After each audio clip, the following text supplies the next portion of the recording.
1 nomor 11, sebab malaikat-malaikatnya akan diperintahkannya kepadamu untuk menjaga engkau di segala jalanmu, mereka akan menatang engkau di atas tangannya supaya kakimu jangan terantuk kepada batu. Subhanallah. Nah, itu pun dikhotbahkan oleh Petrus di dalam Kisah Para Rasul 2 nomor 33 yang saya katakan tadi, bahwa Mesias akan diselamatkan dengan cara tangan kanan Elohim akan datang dan mengangkat dia sampai ke langit. Oh, keren kali lah. Jadi saudara, menurut Bible, perjanjian lama dan perjanjian baru, loh kenapa harus perjanjian lama? Kok bisa kayak gitu Bang Suma? Yes, karena itu adalah validasi dan kisi-kisi yang Yesus bocorkan ketika Yesus mengajar di tengah-tengah Bani Israel.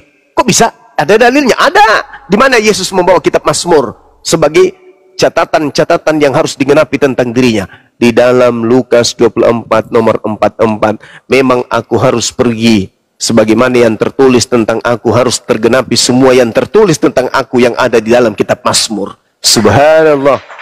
Menurut Yesus, aku harus pergi sesuai dengan apa yang tertulis tentang aku di dalam kitab Mazmur. Aku harus pergi dengan cara malaikat akan datang menatang aku supaya kakiku tidak kena paku, supaya kakiku tidak terantuk kepada baku, supaya aku tidak kena musibah. Kata iblis, Yesus, ya paman, turunkan, jauhkan dirimu, jatuhkan dirimu, enggak usah khawatir.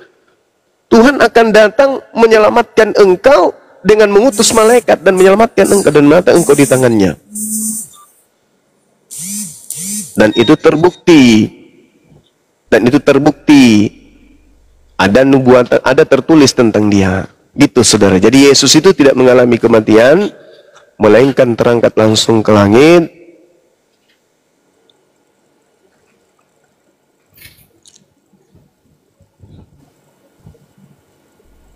Terangkat langsung ke langit tanpa melalui kematian, berdasarkan Mazmur 91. Ketika diangkat di langit itu, apakah Yesus merasakan kesakitan apa tidak gitu Bang, pas ketika diangkat sama Elohim tuh? Gini, coba Anda baca data selanjutnya di dalam Mazmur 91 di data nomor 16-nya itu dikatakan, dengan panjang umur aku akan kenyangkan engkau dan akan kuperlihatkan kepada engkau keselamatan daripadaku. Itu tertulis jelas tuh di Mazmur 91 bahwasanya Yesus ketika diangkat ke langit, Tuhan memanjangkan umurnya, Tuhan mengenyangkan dia, dan Tuhan memperlihatkan kepada Yesus keselamatan yang Tuhan janjikan kepadanya. Itu jelas itu, Bang. Sama seperti Al-Quran, surah An-Nisa ayat 158. Masya Allah. Apa yang diterangkan di dalam Al-Quran surah An-Nisa ayat 158 sama seperti yang diterangkan dalam Mazmur 91 nomor 16. Di situ Allah mengatakan, Bismillahirrahmanirrahim, barrafa'ahullah ilaih wa kana Allahu azizan hakimah. Tetapi Allah telah mengangkat Nabi Isa ke hadiratnya, dikenyangkan, dihidupkan, dipanjangkan umurnya, dijaga dan seterusnya. Jadi Al-Quran menjelaskan demikian, lalu kemudian Mazmur juga menjelaskan tentang itu, dan Yesus sendiri dengan lisannya berkata, harus digenapi apa yang tertulis tentang aku di dalam kitab Mazmur. Lukas 24 nomor 44. Subhanallah. Jadi Al-Quran datang, wajib saudara Kristen dengarkan, karena Al-Quran menarasikan apa yang tertuang kemudian di dalam kitabnya itu sendiri, dan kemudian Al-Quran menjelaskan demikian.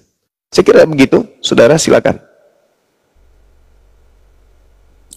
Ya, kalau di Al-Maidah kalau nggak salah 116 tuh maksudnya hari aku dilahirkan, hari An-Nisa.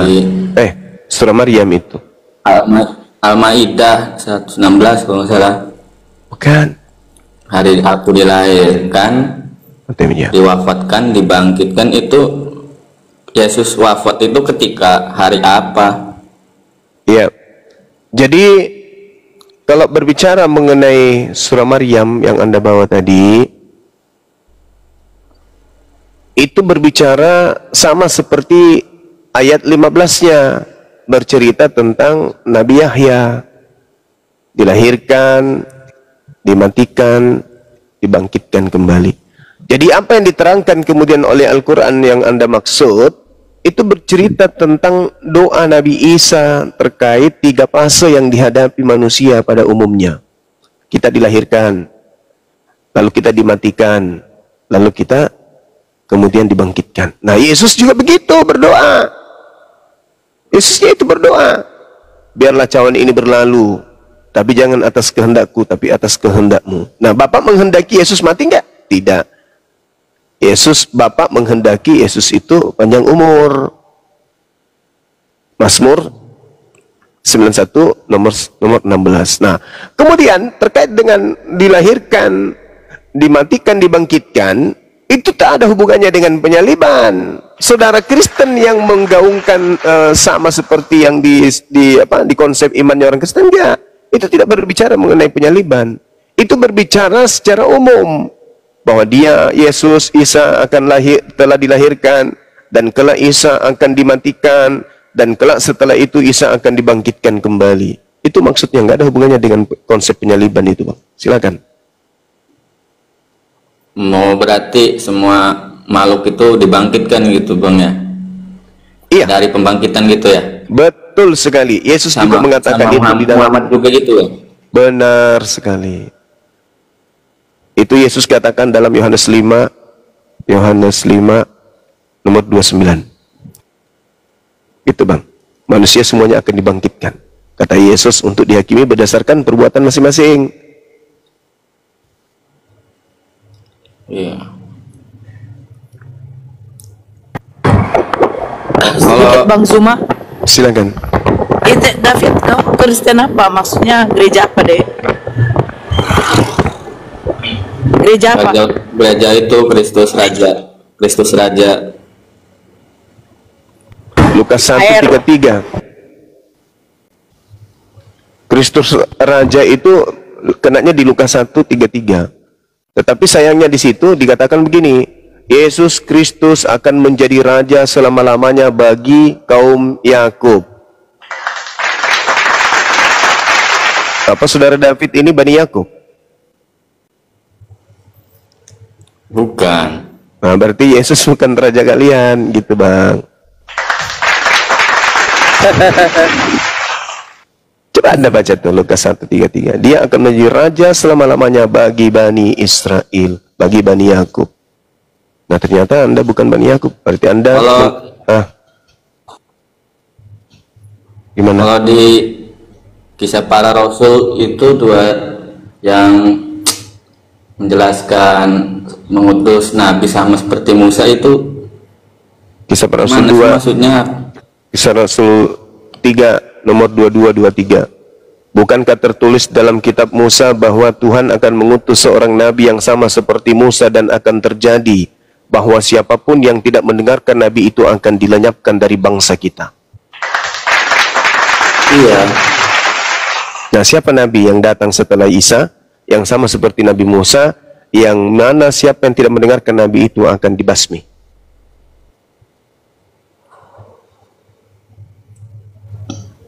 Apa emang ada nabi setelah Nabi Musa? Iya, gimana? Kalau Yesus kan tidak. Iya, justru dia yang dibasmi. Tidak termasuk kan? Ya, enggak. Lalu siapa nabinya? Nabi orang Arab. Alhamdulillahirabbil alamin. Nah, saya luruskan, bukan nabinya hanya untuk orang Arab. Beliau adalah nabi untuk seluruh umat manusia. Ya ayuhan nas, inni rasulullahi ilaikum jami'a. Wahai seluruh manusia, sesungguhnya aku ini adalah rasul Tuhan untuk kalian semua. Al-Quran surah Al-Araf ayat 158.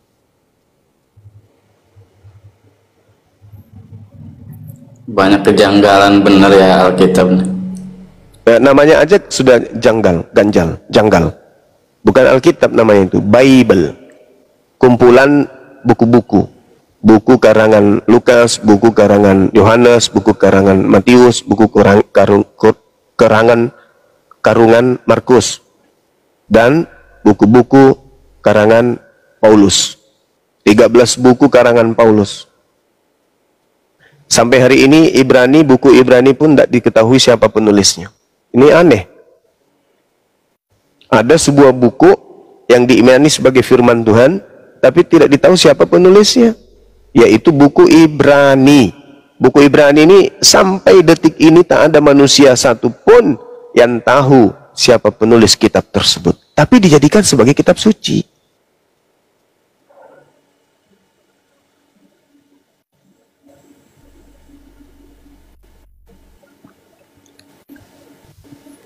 Buku Ibrani berbahasa apa, Bang? Ya, bahasa Yunani. Buku Ibrani, tapi Ibrani. Ya itu dia. Siapa yang kasih nama seperti itu? Wallahu a'lam bishawab. Saudara yang merepet di bawah, naik aja kawan. Kita diskusi pelan-pelan, santai aja. Silakan naik. Jangan merepet di bawah, jangan kejangnya di bawah, naik ke atas ini loh. Kita diskusi gitu. Keren Bang semua menanggapi orang di bawah. Biasanya kecil bebek. Noi sebentar Nora. Bang Zuma, aku mau ada dulu sedikit bertanya nih Bang Zuma. Iya silakan. Kalau kita pernah baca itu Bang Zuma, kita pernah baca itu di Salomo 5:16. Sebelum Nabi Isa itu ada, itu sudah diagung-agungkan juga oleh praktisi Yahudi ya di Salomo 5:16 karena tertulis juga dan selalu disebutkan mereka di tembok ratapan seperti Hikom Abtakim, Ukulo Muhammadin, Zedodi Wezeri, Yinabuni Yerusalem. Itu gimana itu, Bunda? Bunda? Silakan Bunda. Iya, jadi gini, banyak penyangkalan kemudian yang terjadi tentang hal tersebut. Namun ketika saya ditanya tentang hal tersebut, saya malah larinya ke Yesaya 42 biasanya. Karena mereka ketika memalingkan sebuah pengajaran yang jelas-jelas dikatakan di sana tentang Nabi Muhammad, mereka lari. Oh, itu bukan Nabi Muhammad itu bukan bercerita tentang dia, tapi bercerita tentang hal yang lain. Nah, namun ketika kita berbicara mengenai kitab sebelumnya, termasuk Yesaya 42 misalnya, atau Kejadian 49 misalnya ya, di mana Tuhan akan mengutus seorang raja, seorang nabi yang akan mengambil alih ya puncuk kepemimpinan daripada Bani Israel. Bahkan Yesusnya sendiri mengatakan kerajaan akan diberikan kepada dia yang menghasilkan buah kerajaan itu. Seperti itu, saudara. Jadi memang Nabi Muhammad ini mau tidak mau harus mereka terima bahwa memang Nabi Muhammad diajarkan di dalam kitab mereka. Meskipun tidak mungkin disebutkan langsung namanya. Itu nggak mungkin. Bang, kalau Nabi Muhammad itu kan di kelak nanti tuh dia akan mencari umatnya. Apakah Kristen itu termasuk umatnya kita ini? Oh enggak. Pertama gini. Ini Yesus yang Anda maksud ini Yesus yang anak Maria kan? Kalau Anda membaca Yesaya 51,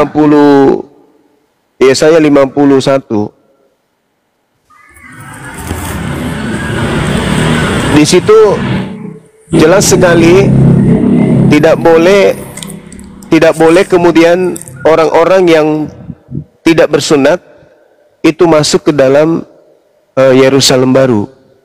Itu nggak boleh. Nggak boleh kemudian orang yang tidak bersunat ini masuk ke dalam bait sucinya orang-orang Yahudi. Cik.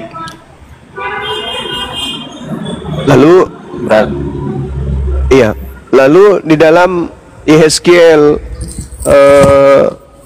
66 itu nggak boleh orang yang tidak bersunat masuk ke dalam bait sucinya orang Yahudi. Lalu kemudian Yesus sendiri mengatakan, aku diutus hanya kepada domba yang hilang dari umat Israel. Dan Yesus berpesan kepada muridnya agar jangan ke bangsa lain. Gitu. Paham sampai sini ya? Bahkan setelah nanti Yesus yang asli bertemu dengan Kristen di dalam Matius 7 nomor 22-23, Yesusnya mengusir, "Penyahlah daripada aku, kalian semua adalah pembuat kejahatan, aku tidak mengenal kalian." Itu jelas itu, Bang. Berarti Kristen tidak lolos di tempat Yerusalem baru itu, Bang.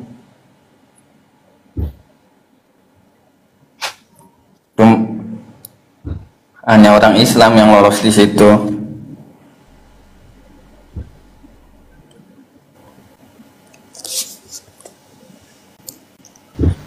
Sebentar.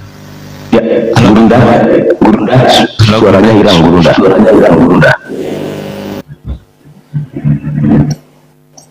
Oke, baik, aku sambung ya. Mungkin Bang Zuma lagi jauh dari monitor. Jadi David, kalau bercerita tentang kalian masuk surga atau tidak masuk surganya, bahkan di Yahudi saja David, hanya 144.000 saja yang dimaterikan David. Ini coba kau pahamkan ini. Hanya 144.000 saja manusia yang akan masuk surga melalui 12 pintu gerbang 12 suku Bani Israel. Jadi Alikang ini nggak masuk, satu pun nggak masuk. Mungkin lah Nabi Luga masuk katanya. Silakan Bang Zuma, Gurunda udah masuk kayaknya. Ya, sorry tadi saya tutupin. Cik, Gimana Cik? Ya. Assalamualaikum. Waalaikumsalam. Silakan. Assalamualaikum. Waalaikumsalam warahmatullahi. Begini, saya perkenalkan, nama saya Daeng. Iya. Alamat Jalan Laya di Makassar. Dengan cara ini saya bisa bicara langsung dengan Bang Suma karena saya penggemar beratnya. Jadi penonton yang dibawa, sorry nah. Dengan cara ini saya bisa naik bicara langsung dengan Bang Suma. Terima kasih banyak Bang Suma. Bisa kita terima saya. Inilah cara saya supaya bisa saya bicara langsung dengan Bang Suma. Sorry teman-teman yang dibawa nah. Kalian sampai. Oke, assalamualaikum. Saya turun. Silakan. Terima kasih, terima kasih. Iya. Sukses selalu, thank you semua. Siap, amin. Ore, sakit beras sekali. Jangan lupa nanti di MP tanggal 21 Gala Primer dalam Alhamdulillah. Berhasil ketemu Bang Suma bicara langsung. Oke, terima kasih, Os. Terima kasih banyak, Os. Iya, Masya Allah. Iya, dedenya. Oke, Bang Zuma izin sebentar Bang Zuma sebelum menjawab. Silakan. Teman-temanku, sahabatku semuanya, sahabat muslim seimanku, jangan lupa ya, gala premier nanti tayang di bioskop tersayang, bioskop tercinta di daerah Anda pada tanggal 21 ya Bang Zuma ya? Iya, betul. Pada tanggal 21 dan sampai tanggal 24 itu gala primer dengan judul film Doti. Nanti kita bisa melihat Gurunda kesayangan kita bermain adu acting di film itu, saudara-saudaraku semuanya ya. Jangan lupa pada tanggal 21 sudah rilis dan akan tayang di bioskop-bioskop tersayang di daerah Anda. Silakan Gurunda. Iya. Jadi mulai tayang filmnya mulai tanggal 24 itu sampai beberapa hari ke depannya. Kalau bisa pertahankan sampai sebulan mutar terus, tergantung dari antusias saudara-saudara untuk nonton. Tanggal 24 insya Allah. Kemarin juga Apologet Islam diajak oleh Kang Deddy Mizwar untuk main di film beliau nantinya, Lorong Waktu, Para Pencari Tuhan. Nah gitu saudara-saudara ya. Saya sempat memberikan sempat saya berikan ide gagasan kepada Kang Deddy, mungkin beliau lagi nonton. Ini kita buat film judulnya Anakku Adalah Tuhanku. Tertawa. Dan David tertawa saja lah David, jangan ditahan-tahan. Gitu. Tapi beliau katakan ya kita godok lagi dulu. Ya begitulah saudara-saudara. Waalaikumsalam warahmatullahi wabarakatuh. Waalaikumsalam warahmatullahi wabarakatuh. Lanjut, silakan. Bang Juma, Peri kirim salam Bang Juma. Waalaikumsalam warahmatullahi wabarakatuh. Salam balik sahabat-sahabat yang Ini jadi pertanyaan dia tadi Bang Zuma, pertanyaan saudara Zafid ini, apakah Kristen itu nanti dijemput atau masuk ke dalam surga seperti Nabi Muhammad? Nabi Muhammad SAW itu sebelum dia juga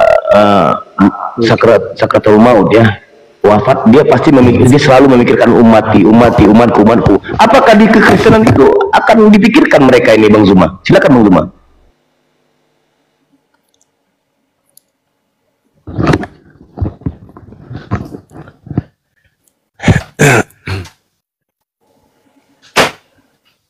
Cek, suara saya kedengaran?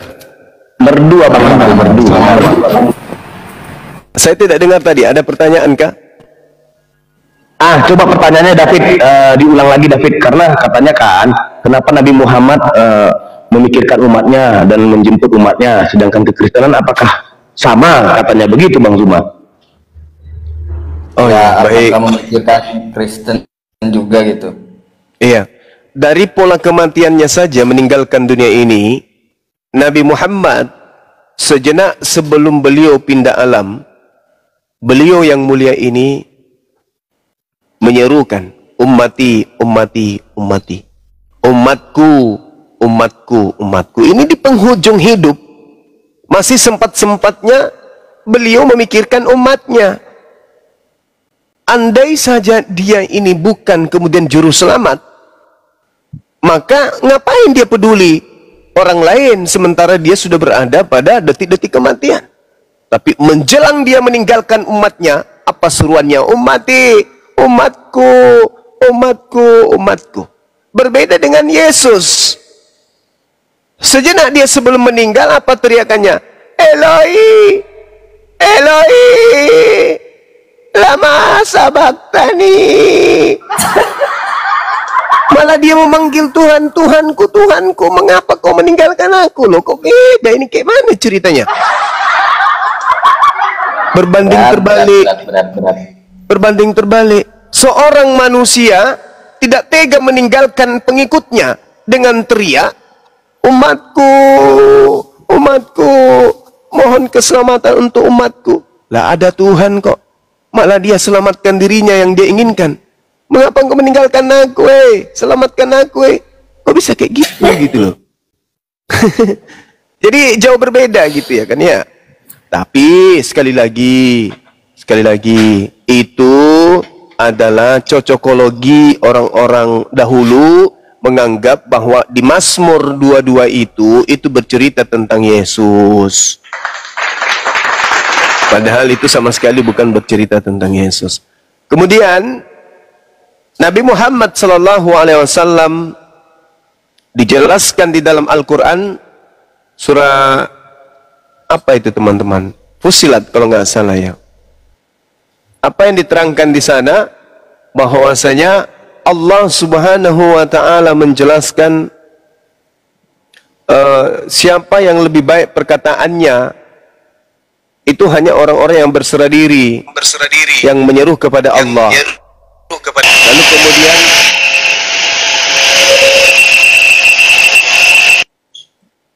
Lalu kemudian umat Islam ini diperintahkan untuk ikut kepada baginda Rasulullah Muhammad SAW kalau ingin selamat. Ali Imran ayat 31.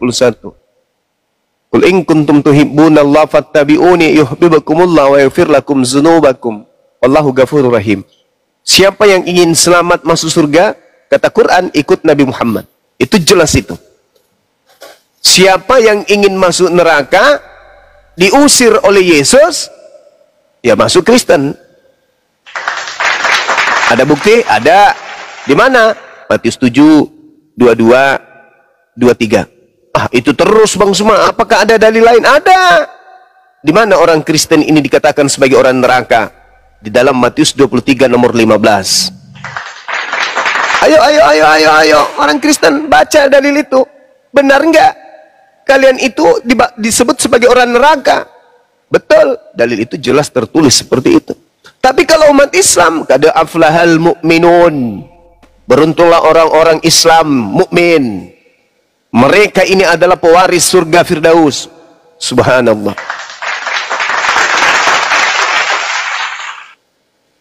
Tapi kalau Kristen, di mana lagi mereka disebutkan kemudian sebagai orang neraka? Ya di Matius 23 ini tadi, di data nomor 33, 34, 35 sampai 36. Bagaimana mungkin engkau akan meloloskan dirimu dari api neraka, kata Yesus. Tidak bisa. Sebagian nabi-nabi yang nabi-nabi yang diutus kau bunuh, sebagian kau salibkan. Wahai engkau keturunan ular-ular, keturunan ular beludak, bagaimana mungkin engkau akan meloloskan dari api neraka, meloloskan dirimu dari neraka? Nggak bisa. Coba Anda lihat Matius 50, Matius 13 nomor 50. Orang jahat akan dilemparkan ke dalam api neraka. Orang jahat akan dilemparkan ke dalam api neraka. Bahkan di Kristen, kalau orang Kristen memberi salam kepada umat Islam, maka dia akan dilemparkan ke dalam api neraka. Gila nggak ajaran itu? Yang benar aja Bang Suma, masa sampai separah itu sih? Silakan aja Anda baca apa yang tertulis di dalam kitabnya saudara kita Kristen. Barang siapa yang datang kepadamu dan tidak mengajarkan ajaran ini, dan engkau kemudian memberi salam kepada mereka, maka ya engkau bagian daripada orang yang melakukan kejahatan. Itu tertulis di mana tuh? 1 Yohanes 1 kah? Nomor 10, nomor 11? Atau nomor berapa itu teman-teman? Itu dalil. Dikatakan dalam kitabnya saudara. Atau 1 Yohanes 2. Ada yang hafal nggak dalil itu? Ada yang hafal dalil itu, teman-teman? 2 Yohanes 1, nomor 10.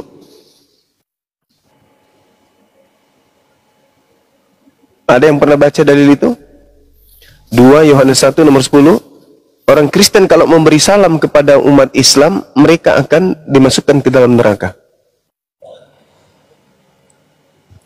Jikalau seorang datang kepadamu dan dia tidak membawa ajaran ini, janganlah kamu menerima dia dalam rumahmu, dan janganlah memberi salam kepadanya. Barang siapa yang memberikan salam kepadanya, maka dia, apa dikatakan data nomor 11-nya? Barang siapa yang memberi salam bagian dari dalam perbuatannya yang jahat. Dari perbuatannya yang jahat. Matius 13 nomor 50, perbuatan jahat tempatnya di mana? Neraka.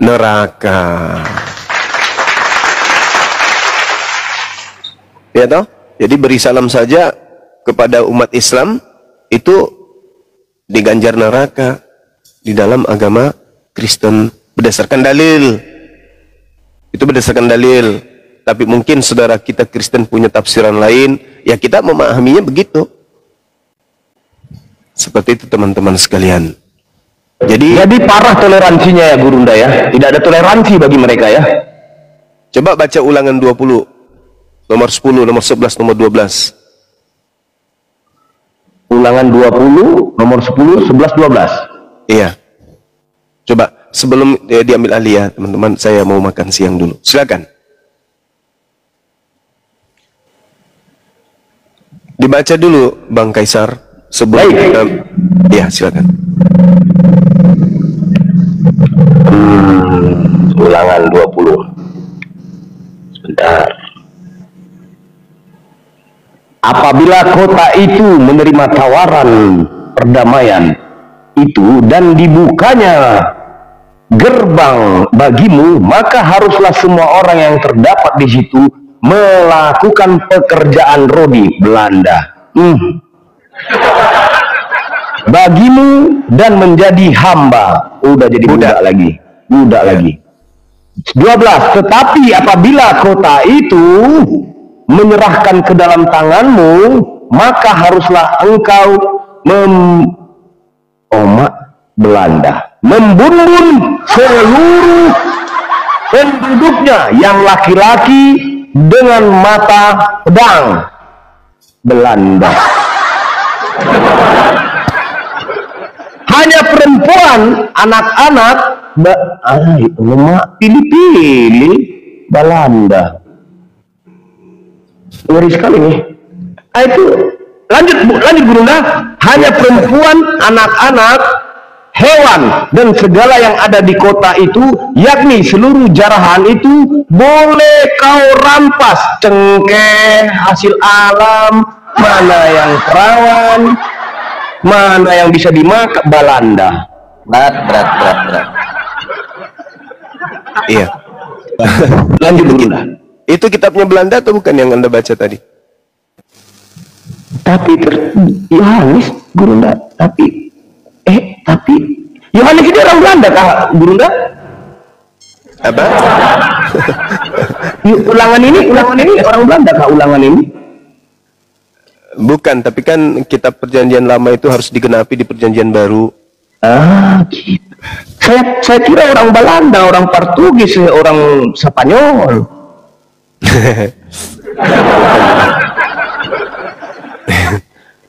Ya, kita kembalikan ya teman-teman sekalian bahwa terkait dengan apa yang dipertanyakan saudara David tadi terkait surga neraka, Nabi Muhammad SAW jelas menjanjikan surga bagi pemeluknya, bagi pengikutnya, sedangkan Yesus juga menjanjikan surga bagi pengikutnya. Tetapi bagi yang nyamar-nyamar sebagai pengikutnya, bukan Bani Israel, ngaku-ngaku Bani Israel, itu dijanjikan neraka. Dan endingnya, sebelum saya pamit untuk makan siang, baca Wahyu 3 nomor 9. Coba, saudaraku Kaisar, terakhir. Baik, Gurunda. Inilah firman Tuhan, ya. Wahyu 3 nomor punggung 9.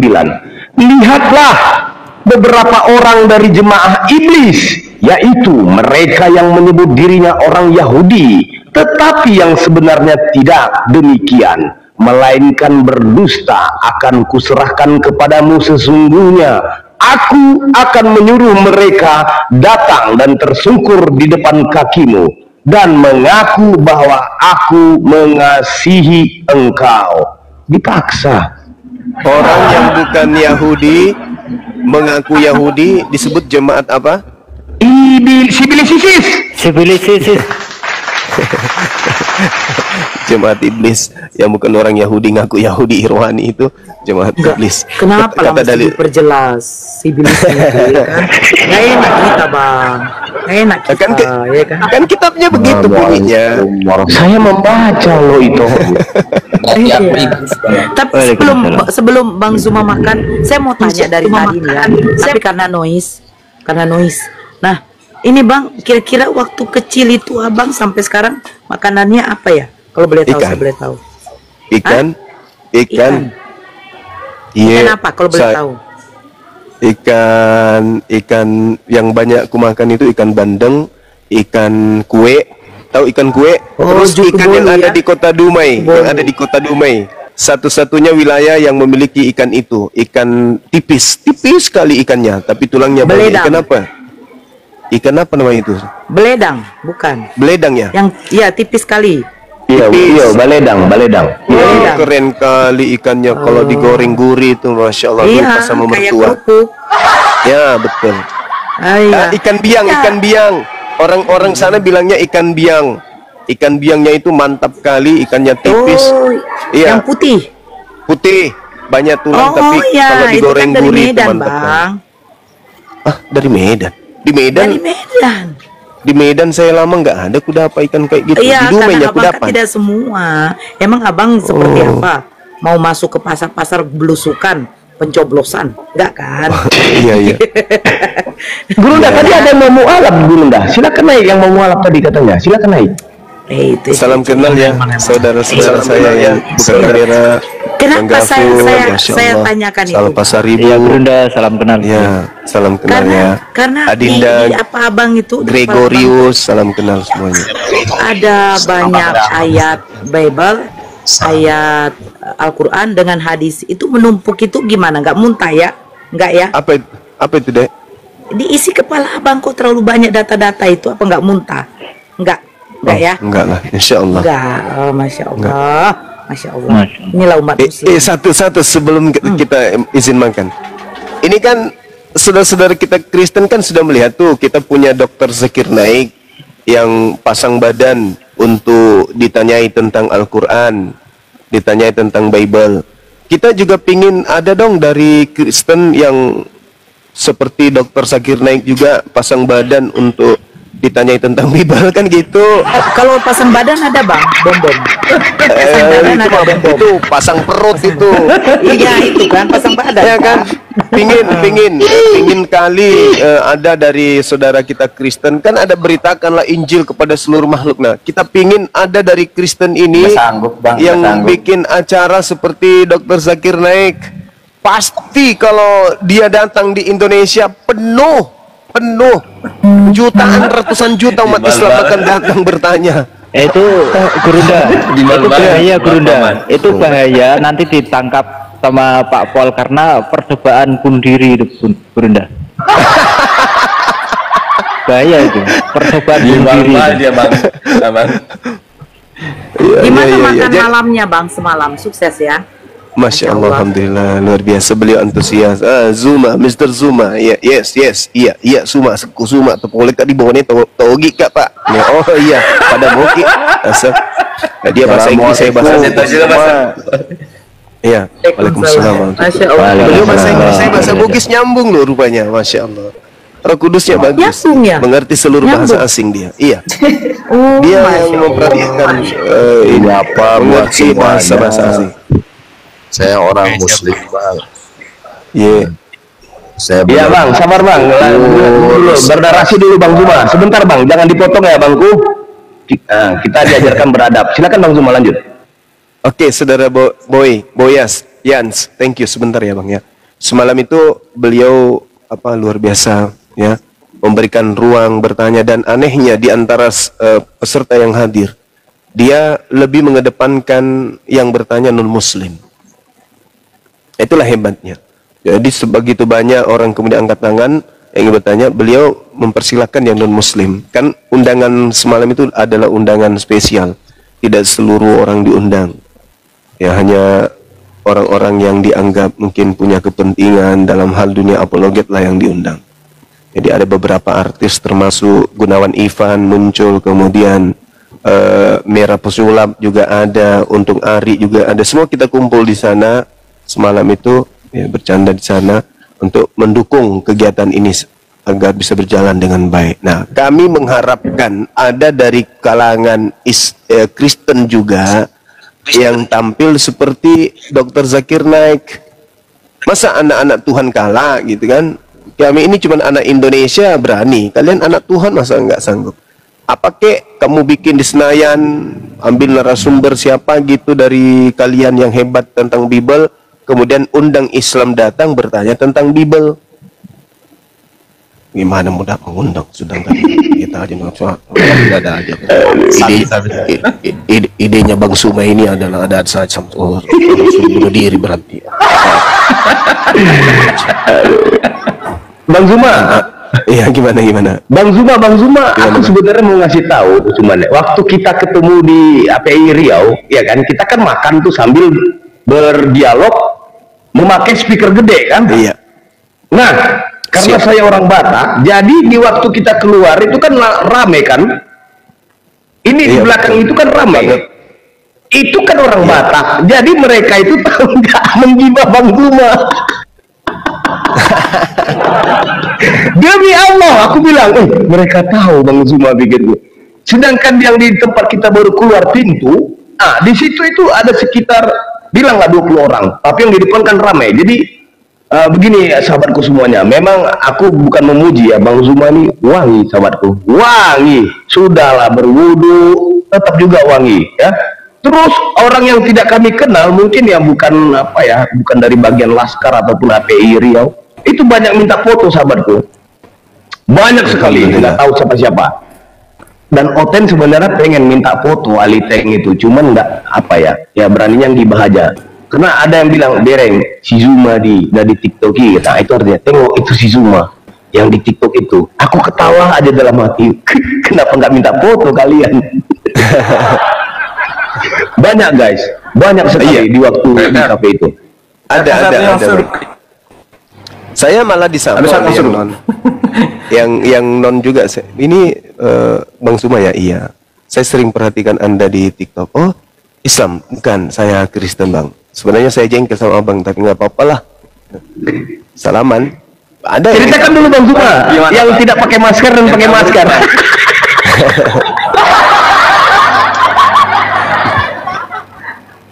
Yang kabur itu bagus Bang Nero. Yang kabur itu ya, yang ditelepon kabur nggak berani muncul. Oh tidak, ini kejadian di Riau. Jadi mereka Bang Zuma buka masker tidak kenal, tapi setelah pakai masker. Iya betul. Saya buka masker jarang yang kenal, giliran pakai masker. Jadi yang tadi kita ajak makan ini ternyata Bang Zuma ya. Iya. Begitu pakai masker baru sadar, oh iya betul. Artinya mereka lebih kenal. Jadi Bang Zuma pada saat pakai masker. Dan di film itu bukan masker Bang Zuma. Yang di Tanggal 19 di Jakarta. Itu masih. Oh, berarti nanti antum ikut ke dokter Zakir Naik ya Bang Zuma. Insya Allah kalau ya, nanti insya Allah datang. Ya, insya Allah. Masya Allah. Oke, lanjut teman-teman, saya istirahat sejenak ya. Mohon maaf, ini host, saya perhatikan hostnya ini adalah sama seperti saya, orang yang suka berdialog, memberikan edukasi. Begitu orang lain naik ke komalnya, dia terdiam, jadi kaku juga nih mulutnya, bibirnya. Padahal beliau adalah salah satu bidikan dari Bang Zuma sebagai narasumber yang saya lihat narasi-narasi beliau juga mampu mematahkan saudara-saudara Oten yang naik di komal beliau, Masya Allah. Pendatang baru menurut saya yang punya kualitas yang baik, begitu juga saudara Gofur. Ya, antum semua adalah adik-adik saya yang luar biasa. Lanjutkan perjuangan, Salpasar Rabu semuanya. Kalau Kaisar Nero ini kan sudah jelas beliau narasumber kita juga. Lanjutkan perjuangan, ya. Kalau ada hal negatif terhadap Bang Zuma, tolong diluruskan. Kalau ada hal positif, dilanjutkan, dikembangkan. Utamakan persaudaraan akidah. Jangan saling kita menggibah hal-hal yang negatif, hal-hal yang tidak baik. Dan satu hal dari saya sebagai abang di sini, orang tua, jangan pernah percaya sebuah cerita kalau tidak sendiri, kita sendiri yang melihat dan kita sendiri yang mendengarkan langsung dari sumber. Kalau hanya isu-isu, ya itu tidak usah digubris. Karena saya sudah membuktikan sebagai orang tua nih, sebagai seorang yang lebih dituakan dari antum semua. Orang yang banyak bicara di sosmed, orang yang mulutnya sampai kupingnya robek, menceritakan kita itu belum tentu punya nyali. Buktinya saya datang ke Pekanbaru, langsung ke markasnya, langsung masuk ke kandangnya, tapi ngumpet. Kalau dilihat di sosmed, mulutnya orang paling berani di dunia ya, orang paling sampai orang yang sudah ada di alam barzah pun masih dibongkar-bongkarnya. Tapi ketika kita datang di sana, lebih berharga kucing yang disiram air daripada orang tersebut. Mulut besar, nyalinya nyali kucing. Maaf kucing. Nyalinya nyali kutu. Itu pun kutu bukan kutu yang ada di atas kepala manusia, tetapi kuman yang berkutu. Nah, bayangkanlah itu kalau kuman ada kutunya, itulah dia. Ya, jadi kuman yang punya kutunya itulah dia. Saya datang, saya ini, tapi ternyata dia. Padahal kedatangan saya itu silaturahmi murni, silaturahmi. Kita sudah siapkan sembako, kita sudah siapkan santunan untuk berikan bantuan, tapi ternyata dia panik duluan. Padahal kedatangan saya, bayangkan tanggal 25 saya mulai japri. Saudara, saya sudah ada di Pekanbaru dan seterusnya. Saya mau silaturahmi dengan Anda. Saya kasih ruang untuk beliau itu menghilangkan rasa tegang dan ketakutan. Dari tanggal 25 saya temui dia di awal Juli. Itu ada beberapa bukan di awal Juli, di tanggal berapa itu ya? Tanggal 5, tanggal 6, tanggal 7 saya ajak beliau jumpa, tapi ternyata ketakutannya nggak bisa terkalahkan. Takutnya lebih besar daripada mulutnya. Jangan dicontoh itu. Jadi nggak usah peduli dengan orang-orang di luar sana yang hanya bermodalkan topi merah kah atau apa, nggak usah. Terus luruskan niat hanya karena Allah, untuk menyelamatkan anak-anak kita, adik-adik kita dari gerakan-gerakan pemurtadan. Demikian sementara sahabat-sahabat sekalian, saya pamit ibadah sekaligus makan siang, dilanjutkan. Saya masih monitor di sini kalau masih dibutuhkan. Lanjut. Siap. Abang Gurunda lagi ke YouTube kah? Tayang di YouTube? Saya masih di YouTube, iya. Supaya orang tahu siapa yang live ini Zuma asli atau bukan. Baik. Silakan Sahabat-sahabatku semua. Saya masih monitor. Silakan. Baik bang. Teman-temanku semuanya yang belum mensubscribe channel YouTube Bang Zuma, langsung kalian dalam waktu 30 detik ke YouTube, subscribe channel YouTube Bang Zuma itu Zulkifli M Abbas. Channelnya. Jangan lupa langsung di subscribe teman-teman. Dan satu lagi untuk sahabat-sahabatku semuanya, untuk mendukung film yang dibintangi juga oleh Bang Zuma pada tanggal 24 Juli ini, beramai-ramailah bersama saudara, sanak saudara kalian untuk menonton film berjudul Doti. Akan tayang di bioskop kesayangan Anda yang berada di daerah kalian masing-masing. Sekian, lanjut host. Taman Masya Allah, barakallahu fikum. Mungkin teman-teman lanjut dulu ya saja, lagi masalah zuhur ini udah azan.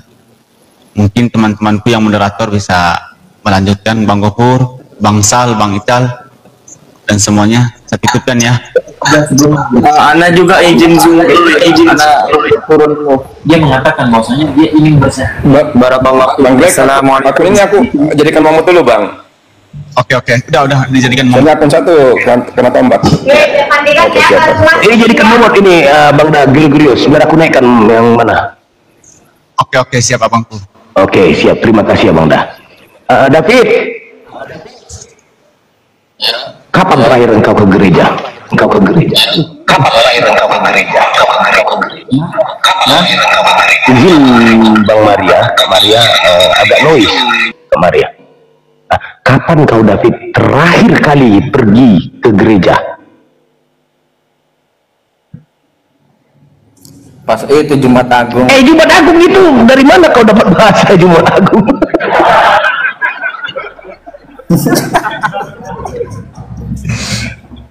Itu kau terakhir kali ibadah apa itu di Jumat Agung? Apakah Jumat itu hari Sabat? Sabat. Apakah Jumat itu menurutmu hari Sabat? Setahu kita, baik di Perjanjian Lama, Sabat itu Sabat Agung. Itu bukan hari Jumat. Ya. Itu dari mana konsep Jumat Agung itu? Boleh nggak kau terangkan? Karena kau terakhir kali berada di hari Jumat yang dinamakan Jumat Agung. Kau ke gereja. Itu ada tertulis di mana itu? Bahwasanya kalian harus beribadah ke Jumat Agung ataupun Minggu gitu loh. Ada nggak David? Menurutmu? Sepengetahuanmu yang kau membaca Bible?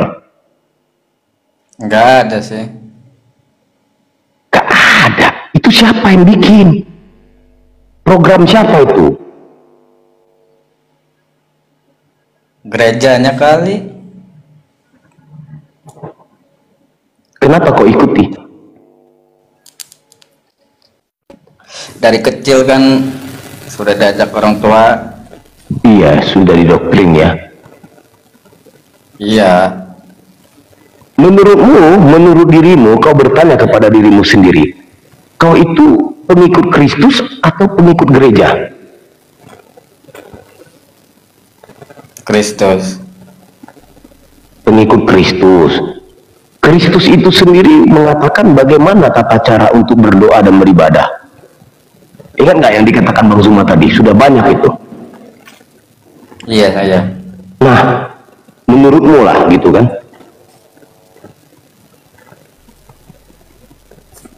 Bagaimana? Ya, berdoa kepada Bapa. Ya, tata caranya hari apa, jam berapa gitu. Apakah sudah kau cari tahu? Belum, Bang. Nah, itu penting kau bertanya di sini. Hari Sabat gitu. Hari Sabat tuh hari apa? Sabtu atau Jumat? Sabtu. Sabtu. Kenapa ada kata Jumat Agung?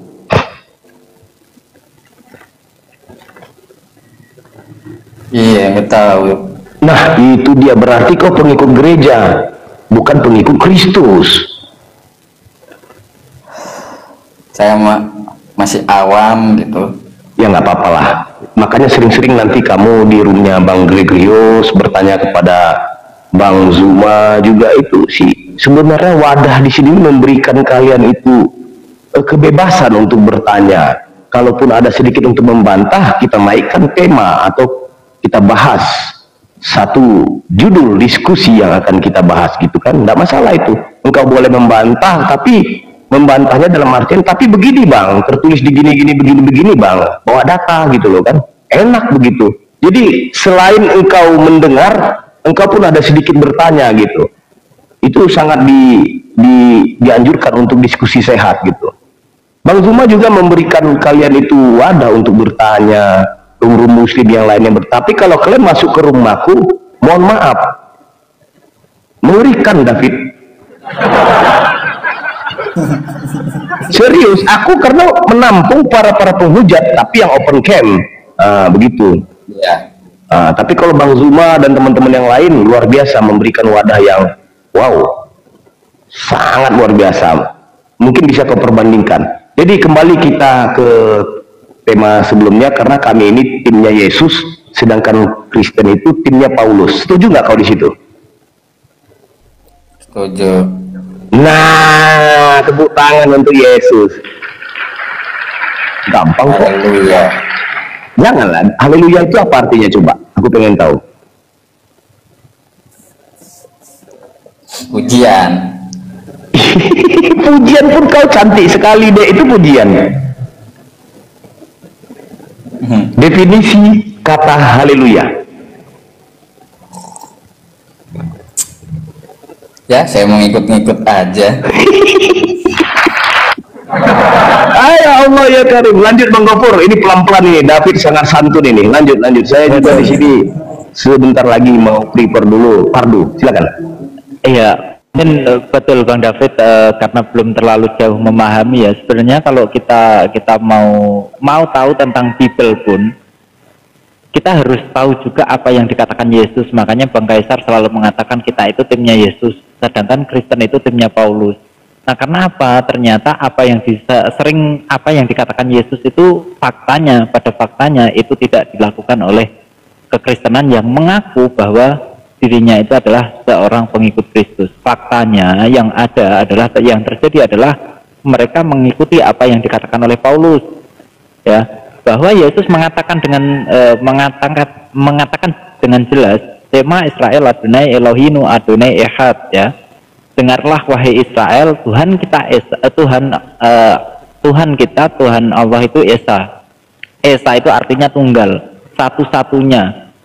Sama seperti pernyataan Yesus, yaitu yang ada di Yohanes 17 nomor 3. Ya, hidup yang kekal itu bahwa mereka mengenal Engkau satu-satunya Tuhan yang benar dan mengenal Yesus Kristus sebagai yang Engkau utus. Siapa satu-satunya Tuhan yang benar ini? Yesus katakan di Matius 11 nomor 25. Ya, aku bersyukur kepadamu Bapa, Tuhan langit dan bumi. Nah, jadi menurut Yesus, satu-satunya Tuhan yang patut disembah oleh Yesus, ya hanya Sang Bapa, yang dikatakan Yesus yang mengutus Yesus untuk menyampaikan semua firman yang telah diberikan kepada Yesus. Tadi sudah disampaikan oleh Bang Zuma juga, Burunda, yang ada di Yohanes 17 nomor 8, segala firman yang telah engkau sampaikan kepadaku telah kusampaikan kepada mereka. Nah, yang perlu diingat Bang David, tidak ada sekalipun Yesus menyuruh muridnya untuk menuliskan apa yang disampaikan oleh Yesus. Ada enggak? Tidak ada satupun dalam Bible dalil yang Yesus mengatakan tulislah, ceritakanlah dengan tulisan. Itu yang harus kita bedah Bang David. Artinya yang Anda baca mungkin walaupun Anda belum banyak membacanya ya, tapi kita menggarisbawahi tentang apa yang ada di dalam kekristenan, terutama Bible yang mulai dari Kejadian sampai Wahyu itu kalau kita mau berbicara tentang sejarah tidak bisa diketahui siapa penulisnya. Maka apakah kita akan mempercayai atau mengimani atau beriman berdasarkan tulisan-tulisan yang tidak kita ketahui siapa penulisnya. Kalau dalam istilah sekarang itu surat kaleng, Bang David. Apakah kita bisa yakin dengan apa yang tertulis sedangkan siapa yang menulisnya pun kita tidak tahu? Kan gitu Bang David. Itu kita harus renungkan Bang David.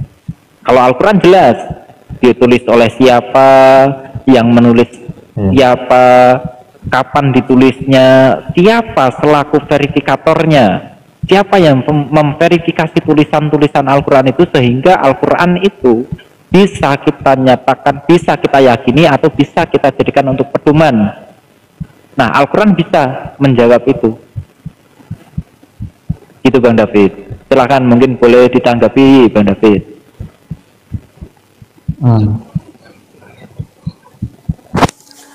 Kalau di Al-Quran itu, kalau misal ya, kalau surah Maryam itu apa Maryam yang menulis? Semua yang ada di Bagaimana? dalam Al-Quran itu adalah firman Allah Subhanahu Wa Taala. Ya, firman Allah Subhanahu Wa Taala.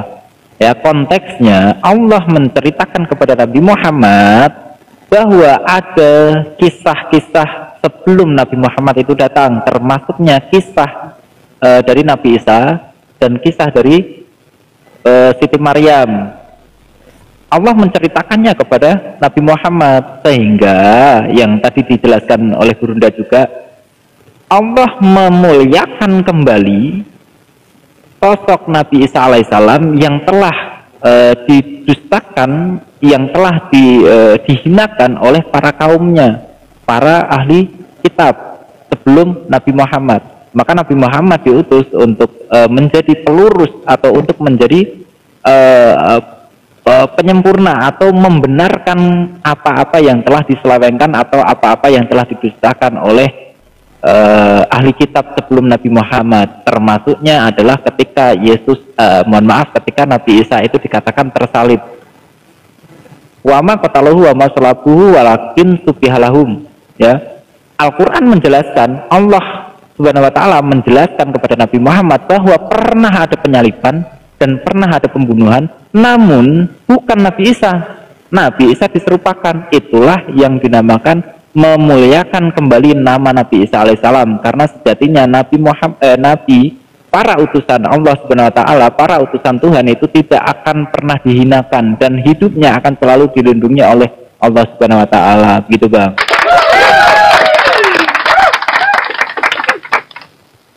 Izin Bang Gobor, izin David. Lanjut. Assalamualaikum warahmatullahi wabarakatuh. Waalaikumsalam warahmatullahi wabarakatuh. Waalaikumsalam warahmatullahi wabarakatuh. Lanjut. Izin David, mungkin kau bertanya, kok abang ini, Bang Kaisar ini begini bla bla bla. Dulu aku ini tim Paulus, David. Aku tim Paulus dulu. Sebelum tahun 2010 itu aku tim Paulus dari 2004 sampai 2008. Aku tim Paulus. Nah, basicku itu Katolik dulunya. Nah, udah paham kalau di situ kan David. Begitu juga si Salva Saribu, begitu juga Bang Felix yang baru naik. Silakan, sini mau Pardu, silakan Felix, Bang yang lainnya, Bang Gopur atau Salva Saribu, silakan. Bang Cal juga. Ya, silakan Ustadz. Mungkin mau masuk Ustadz karena saya di sini juga udah zuhur. Nanti gantian sama gantian Ustadz. Monggo silakan. Iya. Kalau saya sih Bang David, saya maunya ditanya, karena kalau saya bertanya wajib susah dijawab sama Kristennya. Karena saya bertanya itu langsung kepada poin-poinnya. Kalau saya. Ya. Jadi mau bertanya atau mau ditanya di sini? Atau melanjutkan yang tadi dinarasikan Bang Gafur? Ya. Oke, mungkin Bang David pertanyaan yang lain atau semisal tadi pertanyaan itu belum sempurna untuk saya menjawabnya, boleh ditanggapi untuk nanti bisa disempurnakan jawaban saya oleh Ustaz Felix, Bang David. Silahkan Bang.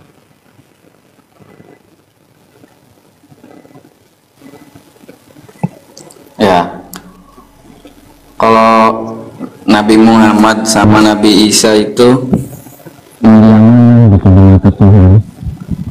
Iya, begini, Nabi Isa dengan Nabi Muhammad Sallallahu Alaihi Wasallam mulia mana? Dalam Al-Quran diterangkan bahwasanya kami tidak membedah-bedahkan antara mereka yang diutus. Siapa yang diutus adalah mereka para nabi dan rasul. Tadi saya ditanyakan di Komalaya, kenapa Anda lebih memuliakan Nabi Muhammad? Tidak. Kami memuji Nabi Muhammad sallallahu alaihi wasallam, kami bersalawat kepadanya karena qadarullah, dengan lewat lisannya lah Muhammad sallallahu alaihi wasallam sehingga kami mengenal siapa pencipta alam semesta. Lewat lisannya Rasulullah sallallahu alaihi wasallam yang disampaikan oleh Allah lewat malaikat Jibril, kami mengenal siapa Allah Tuhan semesta alam. Makanya kami memuji Nabi Muhammad sallallahu alaihi wasallam. Seandainya saya Felix hidup pada zaman Nabi Isa atau Yesus alaihi wassalam, maka yang saya muliakan adalah Nabi Isa alaihi wassalam atau Yesus. Kami tidak membeda-bedakan di antara mereka karena mereka semuanya adalah penyampai firman. Mereka adalah utusan, diutus kepada kaumnya. Kenapa tidak ada sampai kepada Allah tanpa melalui utusannya? Nuh diutus kepada bangsanya karena tidak ada sampai kepada Allah tanpa melalui utusannya, itu Nuh alaihi wassalam. Begitu pula dengan Nabi Musa alaihi wassalam dan Harun. Makanya dalam Al-Quran dikatakan idhhab ila fir'auna innahu tagha, pergilah engkau kepada Fir'aun, khususnya bangsa Israel. Karena apa? Fir'aun menjadikan dirinya Tuhan kepada bangsa Israel, maka diutuslah Musa menyampaikan siapa Tuhan yang sebenarnya, siapa Tuhan pencipta alam semesta. Makanya tidak ada sampai kepada Allah bangsa Israel tanpa melalui Musa sebagai utusannya. Begitu pula dengan Isa al-Masih, Yesus. Tidak ada sampai kepada Allah tanpa melalui Yesus sebagai jalan keselamatan. Makanya Yesus berkata, tidak ada sampai kepada Bapa tanpa melalui aku. Melalui, karena dia adalah jalan kebenaran dan hidup. Dia membawa firman, Yohanes 17:8. Segala firman telah kusampaikan kepada kalian. Bagaimana cara Yesus menerima firman? Dia mendengar Yohanes 15:15. Siapa yang punya otoritas menyampaikan firman? Dia, Yesus, yang punya otoritas menyampaikan firman karena dia diutus oleh Allah. Makanya Yesus berkata dalam Yohanes 8:42, aku datang bukan karena kehendakku sendiri, melainkan kehendak Dia yang mengutus aku untuk memperkenalkan hidup yang kekal, bahwasanya mengenal Allah satu-satunya Tuhan yang benar dan mengenal Yesus Kristus sebagai utusan.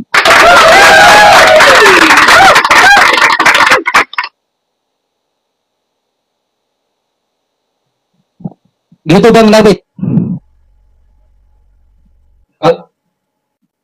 Ya. Kenapa Al-Quran itu harus datangnya di akhiran gitu? Kenapa tidak di awal aja? Oke, saya jawab. Nabi Adam. Dalam surah Al-Baqarah ayat 38, ketika manusia pertama diturunkan ke bumi, yaitu Adam alaihi wassalam, Adam tidak difasilitasi mobil yang mewah. Adam tidak difasilitasi kendaraan yang mewah atau rumah yang mewah. Apa yang difasilitasi? Huda. Apa itu huda? Sebuah konsep hidup. Supaya apa? Fala khaufun alaihim wa lahum yahzanun. Makanya dalam surah Al-Baqarah ayat 38 dikatakan, qulna habitu minha jami'a. Turunlah kamu ke bumi. Fa imma ya'tiyannakum minni huda. Ketika sampai ke bumi, maka ikutilah huda itu. Petunjuk itu supaya apa? Fala khaufun alaihim wa lahum yahzanun. Sehingga kamu tidak merasakan rasa takut dalam dirimu dan tidak ada rasa sedih. Itu. Apa itu huda? Huda itu adalah petunjuk. Atau huda itu adalah sebuah konsep hidup. Makanya ketika kitab pertama yang dinyamakan Taurat, itu juga adalah petunjuk atau huda. Injil juga adalah huda sebagai petunjuk. Dan Al-Quran juga adalah huda atau sebagai petunjuk dan sabur. Mereka semuanya itu adalah huda. Makanya dalam Al-Quran dikasarkan, haza bayanu linnasi wa huda wa mau'izatul lil muttaqin. Ikutilah huda itu, petunjuk itu, ya, agar kamu menjadi orang-orang yang bertakwa. Apa huda itu, petunjuk itu? Taurat pada zamannya Nabi Musa, Injil pada zamannya Nabi Isa, Al-Quran pada zamannya Nabi Muhammad sallallahu alaihi wasallam. Maka semua kitab-kitab itu adalah petunjuk, huda. Makanya Al-Quran datang untuk membenarkan tentang adanya kitab Taurat dan Injil yang sebelumnya. Dalilnya mana? Surah Al-Imran ayat 2. Di situ dikatakan nazzala 'alaikal kitaba bil haqqi musaddiqan lima baina yadayya minat Taurat wal Injil. Kami mengutus engkau Nabi Muhammad dengan membawa Al-Qur'an sebagai petunjuk yang membenarkan kitab-kitab sebelumnya, itu Al-Qur'an, yaitu Taurat dan Injil. Gini teman-teman ya, teman-teman gini. Kalau Anda membenarkan Injil, artinya Anda harus mempercayai Yesus itu Tuhan dan Juru Selamat, karena Injil itu. Oke. Kalau kami percaya Injil, sabar. Gini bang, Anda kan membenarkan Injil. Injil itu apa sih? Injil itu apa sih, saya tanya kalian? Oke, sabar. Kabar keselamatan yang dibawa oleh Yesus. Dia sebagai Tuhan dan Juru Selamat. Itu Injil. Kalian cuma membenarkan tapi nggak mengimani Yesus itu Tuhan dan Juru Selamat. Itu bukan Injil, Bang. Oke, boleh saya tanggapi, Pak? Boleh saya tanggapi? Itu loh. Enggak, sedikit. Enggak, jangan ini. Jangan tahu membenarkan itu apa dulu. Jelaskan dulu membenarkan itu apa sih. Oke, saya tanggapi ya. Kalau Anda tadi mengatakan kalau Anda membenarkan Injil, maka kalian harus menerima Yesus sebagai Tuhan. Oke, saya ikuti narasimu. Tunjukkan dalam Injil bahwasanya Yesus itu adalah Tuhan. Sebelum kami percaya Yesus Tuhan, tunjukkan datanya secara eksplisit bahwa Yesus itu Tuhan. Silakan, Pak.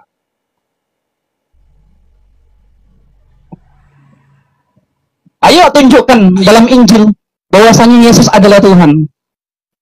Sebagaimana Allah dalam Al-Quran memperkenalkan dia adalah Tuhan semesta alam. Innani anallahu la ilaha illa ana. Sesungguhnya aku adalah Allah, tidak ada ilah selain aku, maka sembahlah aku. Aqimus shalah li zikri, maka dirikanlah salat untuk mengingatku. Saya ikuti narasinya. Kami membenarkan Injil. Jangan di-mute dong. Kenapa takut sih? Kenapa takut? Oke, silakan Anda jawab. Silakan Anda jawab. Di mana? Oke, silakan Anda jawab. Saya jawab. Di Lukas 2:11 itu malaikat sudah ngomong loh. Ini padahal Yesus masih baru lahir. Malaikat sudah confirm dia itu Tuhan. Telah lahir bagimu Juru Selamat, yaitu Kristus Tuhan. Itu malaikat udah ngomong loh. Oke, sudah selesai? Belum, jangan di-mute ya. Itu satu. Ya, terus lagi yang perkataan murid-murid ketika Petrus ya, sampai dia sujud, engkau Tuhan dan Allahku. Begitu pula Thomas ketika ditunjukkan lubang paku, pertama dia nggak percaya. Dia sujud juga, memang engkaulah Tuhan dan Allahku. Memang itu Tuhan, tapi Tuhan Yesus gak pernah gembar-gembar sembahlah aku nih. Nggak perlu, karena memang itu Tuhan, gitu loh. Bahkan di situ orang Majus datang nih, orang Arab 3 orang nih, entah dari mana ya, dari Jazirah Arab datang bawa persembahan emas, kemenyan dan mur. Itu menyembah Yesus. Kalau ada manusia disembah itu, kalau nggak Tuhan apa namanya? Oke, sabar. Oke, boleh saya tanggapi? Nah, terus saya jawab lagi tentang utusan, teman-teman. Saya luruskan. Inilah teman-teman Muslim ya. Kalau utusan itu ya, malaikat dan manusia itu semua ciptaan. Yesus ini bukan ciptaan. Dia keluar dari Bapa, dari Allah. Ini ayatnya Yohanes 8:42, baca baik-baik. Saya bacakan ya, Yohanes 8:42 ya. Jangan kau samaratakan dengan nabi dan rasul dan malaikat. Ini beda. Saya baca ayatnya Yohanes 8:42. Kata Yesus kepada mereka, dengar baik-baik ya, pasang kuping. Jikalau Allah adalah Bapamu, kamu akan mengasihi aku, sebab aku keluar dan datang dari Allah. Paham gak ini kalimat ini? Berkata aku keluar dan datang dari Allah. Kalau Nabi keluar dari Bapa enggak? Dari Allah enggak? Nabi-nabi dan keluar dari Allah enggak? Ya, itu dulu jawab. Ya, silakan. Oke. Silakan. Pertama yang saya tanggapi, Anda harus membuktikan dulu bahwasanya Gospel Yohanes, Markus, Lukas itu adalah Injil. Itu satu. Yang kedua, itu murid saya bertanya belum kau jawab. Sabar. Anda tadi bernarasi. Belum kau jawab. Anda sebentar. Anda tadi bernarasi, saya diam. Jangan panik lah. Makanya Anda tadi bernarasi, saya diam.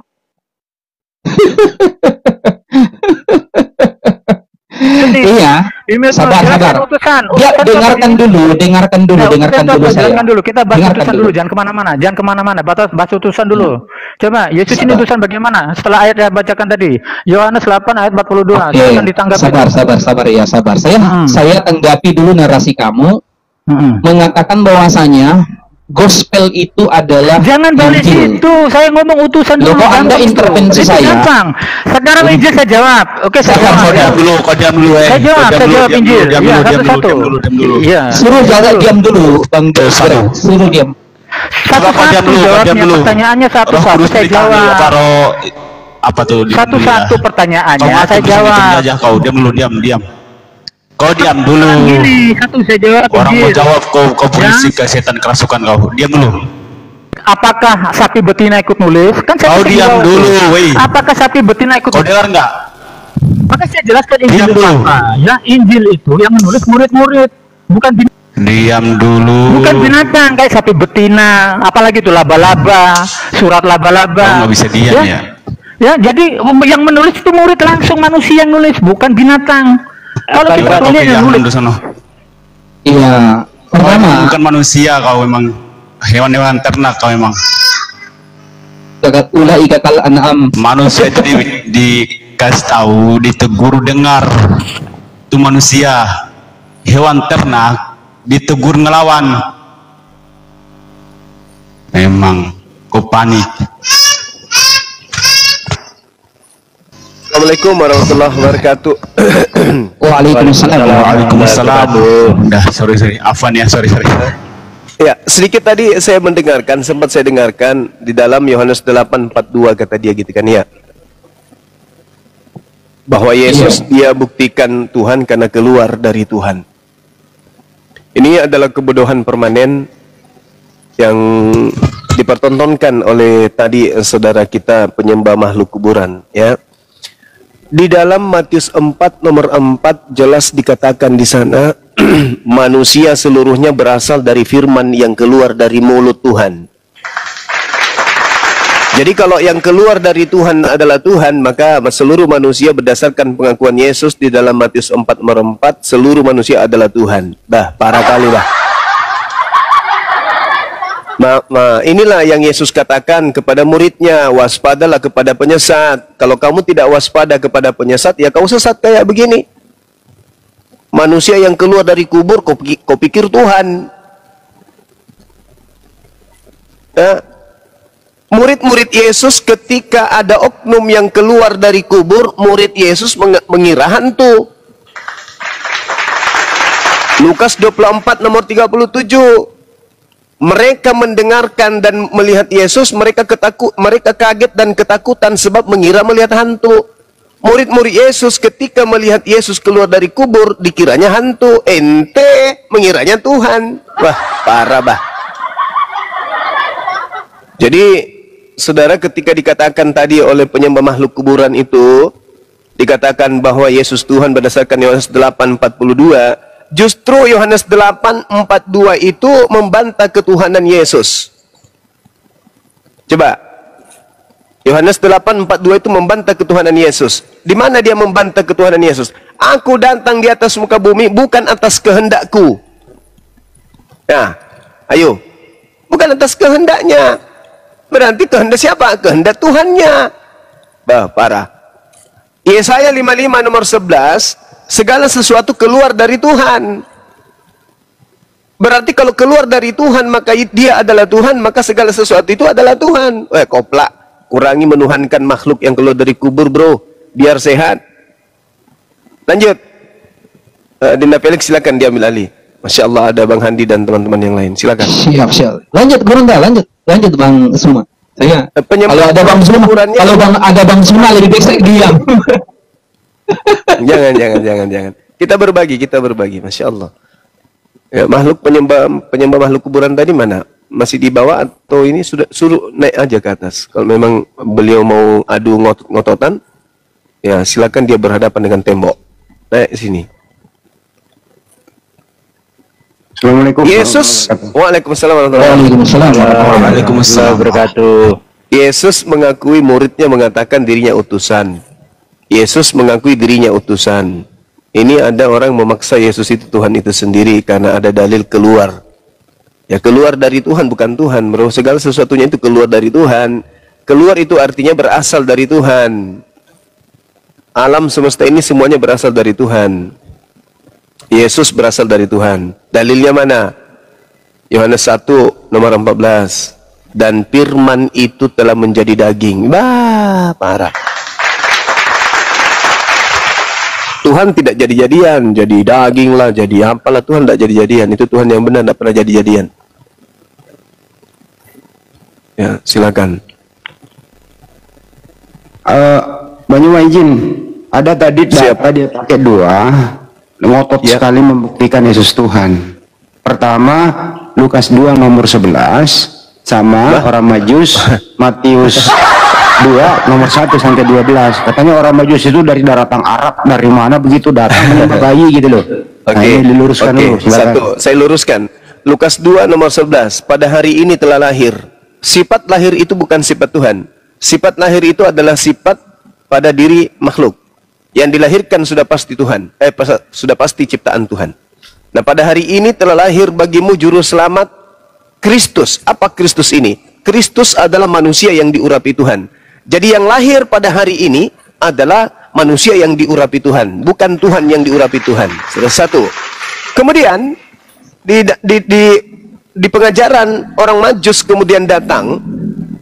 Majus menyembah Yesus. Penyembah api menyembah Yesus. Oke. Yesusnya sendiri menyembah Yesus enggak? Enggak. Yesus menyembah Elohim.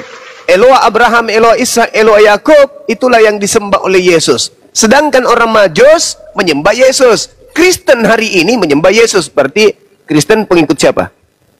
Pengikut Yesus atau pengikut Majus? Majus dong. Majus. Jadi kalau mereka mengatakan, wah Yesus itu sudah Tuhan, siapa yang Tuhan kan? Majus. Berarti kamu pengikut Majus. Sedangkan Yesus mengatakan dalam Yohanes 4 nomor 22, aku dan muridku menyembah kepada hakikat yang aku kenal. Sedangkan kalian menyembah kepada apa yang kalian tidak kenal. Yesus menyembah, muridnya menyembah kepada pencipta langit dan bumi. Yohanes 4 nomor 22. Nah, sedangkan orang Kristen yang tadi, ya, oknum yang tadi menyembah kepada Yesus karena mencontoh orang Majus. Berarti oknum yang tadi pengikut orang Majus.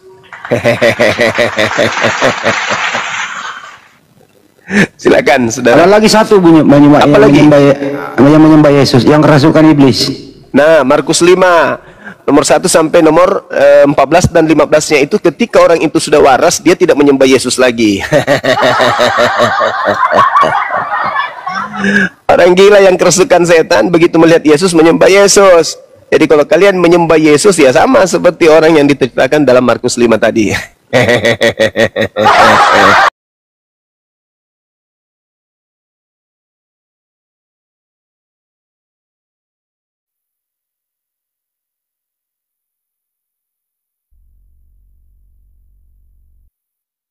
Selamat siang.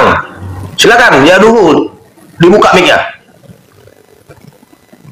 Ya, selamat siang.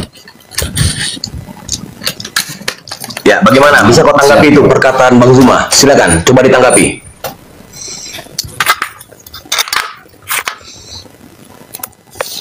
Oh, tentang ketuhanan ya. Jadi, Afwan, sorry tadi ada agak sempat error tadi. Ya, kalau berbicara tentang ketuhanan, ya, bahwa ketika kita melihat di dalam diri Tuhan Yesus, itu ada hal yang tidak bisa dilakukan oleh manusia. Ada hal yang bisa dilakukan oleh Tuhan. Banyak sekali peristiwa-peristiwa yang hanya bisa dilakukan oleh Tuhan di dalam Bible. Ya. Kalau kita melihat apa aja itu ya, banyak contoh ketika dia, ya, siapa yang mampu mengerti, menyelami pikiran manusia? Bukankah dia itu adalah Tuhan? Manusia tidak mampu menyelami pikiran orang, tidak mampu menyelami pikiran manusia. Hanya Tuhan yang mampu menyelami isi hati Tuhan. Dalilnya di mana? Di dalam Matius 12 ayat yang 25. Di situ jelas menyatakan, tetapi Yesus mengetahui pikiran mereka, lalu berkata kepada mereka, setiap kerajaan yang terpecah-pecah pasti binasa, dan setiap kota atau rumah tangga yang terpecah-pecah tidak dapat bertahan. Garis bawahi kata Yesus mengetahui pikiran mereka. Mampukah manusia memiliki pengetahuan menyelami pikiran orang, menyelami isi hati orang? Bukankah itu adalah Tuhan? Nah, jadi dalam Alkitab banyak sekali mencatat tentang keilahian Tuhan Yesus itu sendiri. Jadi kalau kita melihat dalam Bible itu jangan hanya melihat separuh lalu kita simpulkan, tetapi secara keseluruhan itu kita lihat ada loh yang tidak mampu dilakukan oleh manusia, ada loh yang hanya bisa dilakukan manusia. Jadi itu salah satu contoh yang saya bisa gambarkan kepada saudara-saudara sini. Mungkin sekian dari saya. Baik, oke, silakan Guru dah. Iya, jadi gini saudara, Anda tidak punya hak berbicara seperti itu. Kenapa? Berbicara mengenai Tuhan, kami umat Islam itu udah selesai berbicara tentang Tuhan. Orang Yahudi berbicara tentang Tuhan itu udah selesai. Dan Yesus datang di muka bumi ini kepada Bani Israel, tugasnya juga untuk menjelaskan tentang Tuhan. Anda baca coba Yohanes 1:18, pengantar penulis Yohanes itu. Apa yang diterangkan dalam Yohanes 1 itu, Bang? Yesus yang memiliki kewajiban, dialah yang punya kekuasaan, Yesuslah yang memiliki potensi, Yesuslah yang memiliki wewenang, Yesuslah yang memiliki kapasitas untuk menjelaskan tentang Tuhan, bukan